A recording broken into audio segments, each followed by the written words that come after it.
Morning, everybody. 5:40 a.m. on a day. Doesn't matter what day.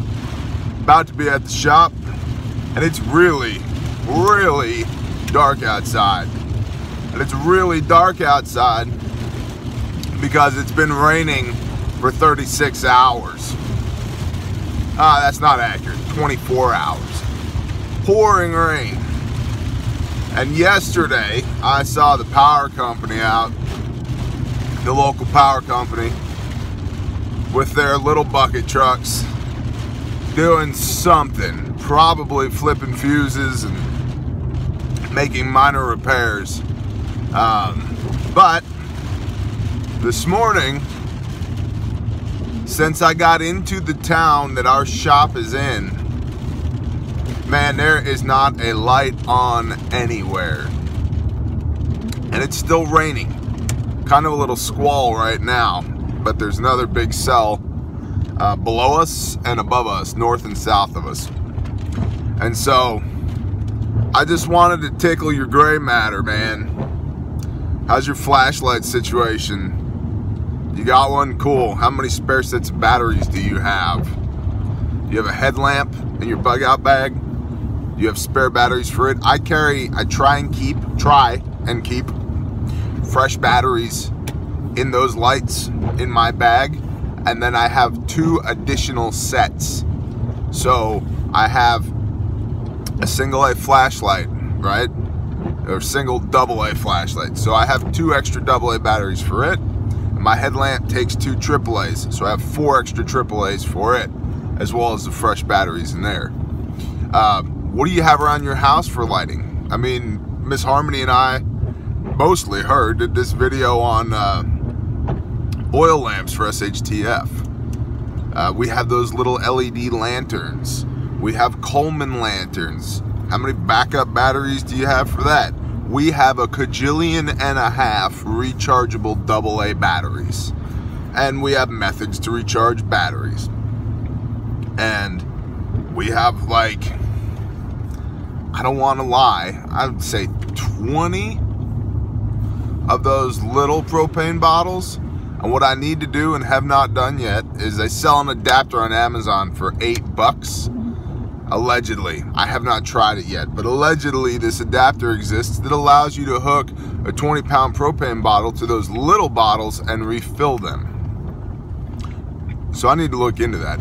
This guy over here is like, stop sign? What stop sign? I don't care. Right through it. Good job, homie. Good job. North Texas. First world problems. So, I mean, he didn't even, like, pretend to stop. He just, woof, right through. So it's dark. Dark. It's alright, T. I've got my NVGs, my nods. Yeah, you're also going to have some vertebrae problems after a while, if that's your plan. And you better have a rucksack filled with nothing but batteries. Just your battery ruck. Set it next to your bob. So be thinking about that. The next thing I would say is it's kind of eerie out here because everything's sopping wet. It's damp. There's very little ambient light. It's overcast. There's no natural light sources, and all the artificial light sources are out. Well, it looks like this neighborhood over here has power. Maybe there's power at the shop. What a shame. I'd have to work today. That would suck. But it's eerie, so be thinking about that. And, you know, I almost shot a video for y'all yesterday, but it had work to do. It was pouring rain. Pouring rain. Like, if I was out in it, in my poncho, trying to get my tarp set up for my tarp shelter out of my rucksack, which you can see right there. There's the top of my rucksack right there. I'd be sopping wet. Fact. That's okay. You know, I could eventually get a fire going and get warmed up, and I have a wool blanket, and I'd be okay. You know, I wouldn't die, but I would be sopping wet.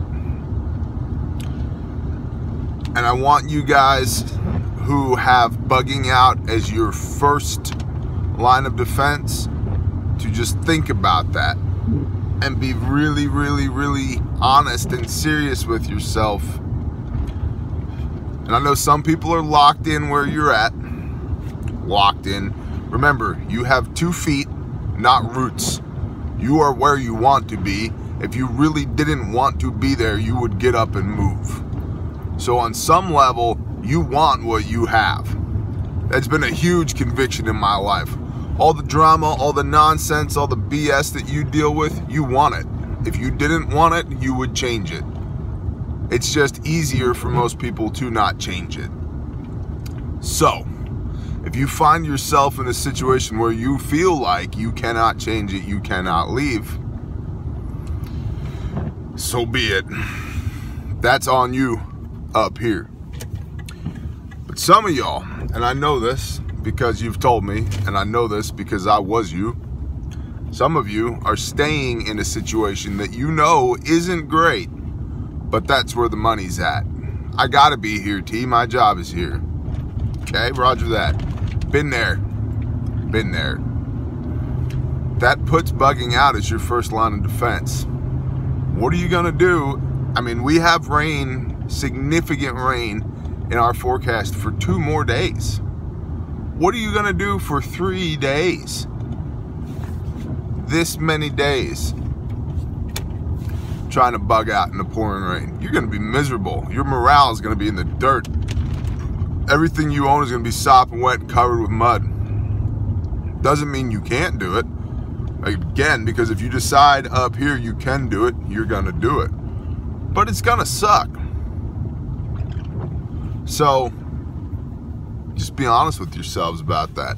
Doesn't mean that you don't have a bug out bag. Doesn't mean that you don't have a bug out location and a bug out plan. It does mean that you're not hanging your hat on that as your first line of defense.